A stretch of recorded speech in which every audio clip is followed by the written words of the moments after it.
Hey guys, so somebody this is it. It's like the last video of the year. It's 420.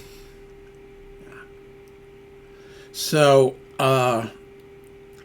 somebody asked a question on the video from this morning about posting up something about how I got into writing sync licenses.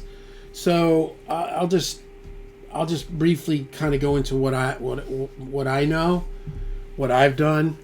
I've had some success with it, and again, by no means am I an expert, but I think that first and foremost, I think that to really like be a sync guy, you kind of got to be a dude that kind of plays all the instruments, can program drums, and knows different genres of music. Like I can modulate around into a lot of different things. I can, somebody wants metal, they want hip hop, they want pop stuff, country. Like I can kind of do, I can do just about anything. If I just hear it, I don't know, I just can do it. And I play guitar, bass, I program drums, I play keyboards, some piano. Not great, but usually good enough for anything that would be a sync type of thing. Now, if they're like, they want something to sound like, Elton John, Funeral for a Friend, which you don't usually get stuff like that. But if I did, then, and here's the thing, I wouldn't say, oh no, I can't do that. I'd be like, okay, yeah, I can do it. And then I would hire somebody that could do it. And at that point, unless you want to bring them on board with what you're doing, as far as being committed to it, which most sync people don't want multiple. It gets a little tricky when you got multiple writers. Usually you would do just a work for hire and just pay them, play piano on it, $100 or whatever, $150, $75, whatever it is. But then at the end, they basically, you own this now. And if something was to happen with it, you could at that point decide to bring them on board and get them involved. But usually it's not, and that's the truth. Because that's just usually the way it goes down. So you would definitely want to get hip to a work for hire contract. I've got a couple of templates here. If you can message me if you want me to send you one.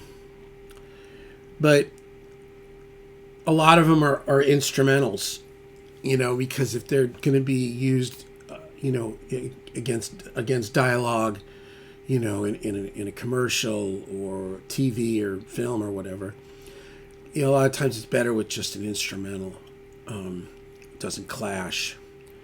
That's why also when I tell people if you make a song and you've got it, it's your own tune or whatever, and it's got vocals, always bounce a no vocal version. Because when it comes to licensing, a lot of times the no vocal version is actually more useful or can bear more funding, get paid more than the vocal version, because a lot of times they'll want, or sometimes they want both. And what they'll do is the scene will start and it'll be with the vocals, and then it'll fade out, and then, and then it fades into the no vocal version over the dialogue. So, again, I think that realistically, from an artistic and like a tactile approach to this from the beginning, with anything like this, I think that you have to play a variety of instruments, and I think you need to know a variety of music, and I think that you need, if you have hang-ups about certain things in the way things are recorded now with digital and programming and drums and quantizing, if you have big hang-ups with that kind of stuff, licensing's probably not for you. I'll tell you that right now. So, you just, then you do you, right? For me, I'm 60. I grew up, on Led Zeppelin and Rush and, Stevie Wonder and Elton John, and, but I don't have any hang-ups with the way we do things now. I can do it both ways, I mean, I can play it, keep it real, or I can do the choppity chop, wiki we call it, and do chop chops and edits and stuff. I like both of it. I think it's cool. So, but I would say make sure you got your skills together and that you have a good variety of synths that you know pretty good. You know, I mean, for a lot of licensing, man, Omnisphere is going to be, you know, just awesome. So is Analog Lab, the Arturia suite. I don't use that much Serum anymore, or Anna. I have both those. They're both really good. Serums was really popular a few years back. Omnisphere and Arturia Analog Lab and Native Instruments. You know, I use the Contact, and I have the full suite. You know, all the Native Instruments stuff. For programming drums, I pretty much only use, well, for like traps type of stuff, like where it sounds like a real drum set, I use Superior Drummer. I have Addictive, I have Slate, I have a couple of other ones. The ones that are in Native are nice too. They're all nice. You know, find one, pick one, get good at it.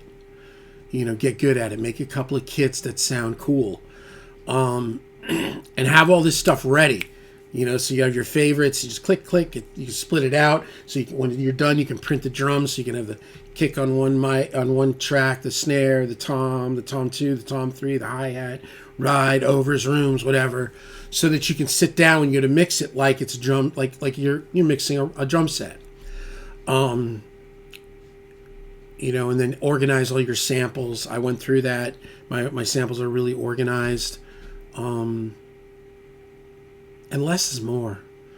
You know, I mean, this is from a guy that I didn't have less. I had more. I had so much crap because every producer that came into my studio in LA would drop folders for me. He's like, "Here, man, here's a bunch of one shots." And I mean, I've got all the good stuff, man. You know, from all the big records and stuff. So, but that's getting good with Superior. I don't program Superior in Superior. I program it in Pro Tools because I'm better at it. But some people will use Superior. Also, obviously, be good at your DAW. If you're Logic, you know, I'm more of a player. I'm not like a real like find things and piece together. I tried all that type of stuff. I had MPCs. I had Machina. I had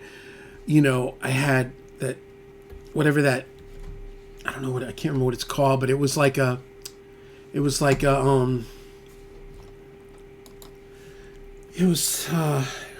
was it? It was I can't remember what it is, but it's like a $9.99 a month membership, and you get like 100 free downloads of samples, and it's got all cool current stuff. I just don't, you know, maybe it's because of my age. Like I kind of aged out of that. I've tried it. And if occasionally it's worked, but it's not what I'm good at. So I love watching Accurate Beats. You know, the guy, I had the turntable in here and I was boosting this and, you know, and there's also a library that it's like what do you call it? Like where you get a subscription for samples, and they're like old record samples. I can't remember what it's called, but it's Accurate Beats uses it. But again, that's kind of not really my strength. But if I had an opportunity to, you know, like, hey, we got this, you know, we need to track it, you know, 88, and we want it to be, you know, boom bap, downbeat, you know, Euro jazz, Portishead, I'd say, okay, I got it, man. And I would just sit down, and I've done that because there was this whole thing where I was going through and I was doing all these tracks like Portishead and Sneaker Pimps and, you know, getting into all of this stuff. So I would just figure stuff out.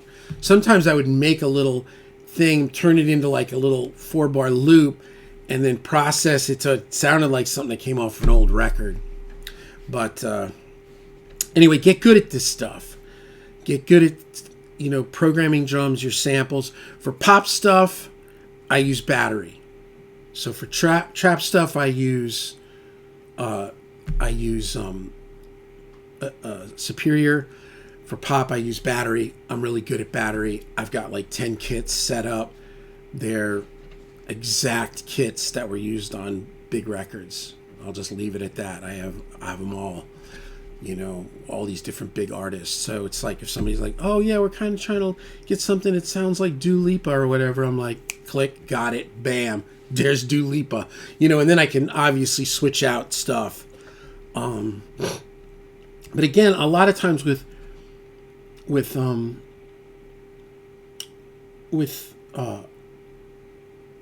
licensing, you just got to get it like close. Like, you got to get the vibe. It's like you don't have to be perfect. And that's what I learned. My friend was a big time license guy in LA. We'd gone to college together, and I remember going over to his house, and I was like, and it was like his rig was like so kind of there was like a dysfunction to everything. It was weird. And he's a super talented guy. And like, we get done with the thing, and it's like, oh, it was all right. It didn't sound great. And they ended up passing on it. But then it ended up getting picked up, which I won't mention on here. So I wouldn't want him to see this. But it ended up on one of the biggest TV shows. And we had done it together in his house.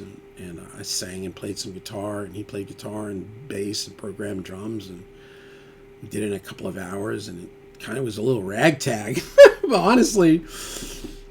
But it was good, and I think that sometimes that's the thing. They don't necessarily, it depends, I mean, obviously if it's like they want it in friggin' Thor Ragnarok, then they want it to like clobber you over the head. And if they're like, listen, we're looking for Nickelback, it better sound like Nickelback. Like, it better sound slamming. And yeah, so that was that. And then obviously it's like, well, how do I get a part of doing this? You start networking. Just put it out there. Say, hey guys, I want to start doing licensing. Does anybody, have anything, or, find licensing library houses? Shoot them a little email. Say, hey, I'm a producer, and, da da da da da. And maybe make a couple of little like clips, little licensing cues, they call them. They're like 2 minutes long, instrumental, right? Like hard rock, or like, industrial, or girl nerd pop, whatever, and have them ready. And then be like for me, I have mine up on a SoundCloud. People can just go to it, and don't be all about the money. Just get your feet in the door. If it's nothing, and then if it gets bought, they give you $50. The answer is yes. You got to get like on the ball with it. And I mean, obviously now with the internet, it's not as crucial that you live in LA or New York. People can do this anywhere. So the other thing I would say is really good is watch TV, man. As painful as it is, it's just to the senses. I got kids, man. I mean, I watch SpongeBob, and it's like the music on SpongeBob is kick-ass, man. Whoever the guy is that does the SpongeBob music is top. He's top, man. So, listen to things and you copy them. Oh, figure out that song that's on that one scene in, Yellowstone. It's like this piano thing or whatever. Record it on your phone, put it in your Pro Tools or Logic or Cubase or whatever you're in, and figure out the chords, get the tempo, grid it out, copy it. Get it, get where you can start to modulate around to different things, and then listen to it. You're like, how is this connecting to this scene in this TV show? Let's just say Yellowstone. Like, well, she's talking about like being hurt and kind of left out. Well, songs in B minor, it's the saddest of all keys, right? It's like you start to go, all these chords kind of feel like the dialogue. And then you start to think differently. And the guy that I worked with 2 years ago on a lot of stuff, he was real good at it, and I was good at it, but he was real good. And I would send him stuff, and he'd be like, okay, that's good, but here, like, I wanted to, he had like, so you're making music visually, You're thinking visually because people are watching TV. They're watching. They're playing video games. They're watching a commercial. So there's a visual and an emotional connection. It's not just like you're doing music for your band. It's different. And then getting back to like starting to network with this, there's a company called Pollstar, Pollstar, and they make industry source books. There's the Songwriters Market book. Maybe get a couple of these source books and Google out like source books for licensing and cues, and then also just Googling them, licensing library, licensing library houses, or what do you want to call it? Doesn't matter. It's going to get you like, and just research them, do your homework, learn about them. Don't just send them some bogus cut and paste email that you send to everybody. People can sniff it out, and for a lot of people, it's a little insulting. So, yeah, so the guy that asked was Andrew Cruz Music. He said, thanks for making these videos. I always enjoy learning and seeing how the process evolves. Would love to see a video on how you got into sync writing. So, I've also got a friend who does sync, and he's got a very different approach than me. Maybe I'll do a little, like a little podcast with him, like a little Skype. Ask him what he does. He has a different thing. Like, he puts together imaginary bands, and it's a whole thing. And then what happens is they pitch this to like a car company to be like, this is the band that's going to be like the franchise thing. That's different than what I do. I just do usually 2-minute instrumental cues. But there you go. The other thing that's good is getting something, like for me, like my mixing. I'm good sometimes. I'm not always. Mixing's not really like a love. Like I don't have a deep love for mixing. But what I do for a lot of these situations, I use Ozone, which is like once I get it sounding good, I put Ozone on it and I do the AI master on it, and I just tweak it from there. And then when you send it to them, it's like, it makes their head jerk back. It sounds legit. Don't send these things out half-cocked and like low volume. And I said this in a video recently. This is just for me. I don't put expectations on anybody to imagine what it sounds like when it's slamming. I want to send it out slamming. End of story. If they want to get it mastered, I'll take it off, send them a bounce, with no ozone or no limiter, and then they can get it mastered. But I don't do it anymore. I send it out in what I consider the best condition I can send it out. If it's EDM, it's like it's nut rattling. End of story. Now, if you're not into that, that's fine. But I'm just telling you what I do, because I've run into problems over the years where send stuff out and you expect people to like have some sort of like a concept of what it sounds like when it's mastered. I can't get on board with that. Unless you're working with a label and they're like, listen, just send it to me low volume with no limiter, then fine. But other than that, I send it out slamming. So that's just me. And again, if they want to master it, I just do a bounce with no ozone on it. But Ozone has been really good. So, these are just a few things that I do. I've also got my guitar rig set up now. It's very simple. It's like click, click, and I'm ready to go. I'm not really into guitar plugins and all that stuff. I'm kind of not even into Axe Effects. I have it, and I use it for certain things, but I like amps. So I have it all set up, and, I have my cab room, and everything's all mic'd up and ready to go. There's almost like zero setup. My keyboard is right here. My drum pads, my keyboards. If I'm programming drums, I program Superior on the keyboard. I program the pop stuff on battery on the pads here. String arrangements, keyboards, piano, whatever. Synth lines, sub bass, drops. So it's right here, like this. Like I'm working. While I have the guitar on, add in like a synth line. So, but obviously you got to get the contacts. So you got to get out there and hustle. And a lot of times for music people, that's kind of like not what we're necessarily. I'm not always geared for that, you know. I mean, like when I go to LA and I got like 6 straight days, by the end of the schmoozing has literally tainted my soul. Like I just need like it's just, you know, but I have to do it. So with that being said, we have to do these things. So yeah, get yourself out there, make sure your rig is good, everything's together, your computer's, you know, running good and updated, your wherever you're at with the software, whatever you got to do to make it right, make it right. And that's a lot of info. There's probably a lot more to it, but usually these libraries come in groups, 8 to 12 songs, and they're usually like there's a target. Like, oh, we're going for like, you know, Linkin Park, you know, rap metal or something. Or we want it to sound like, you know, like the Taylor Swift kind of girl pop with a little country flavor. But again, there's usually no vocals in it, so you're just doing instrumentals, you know.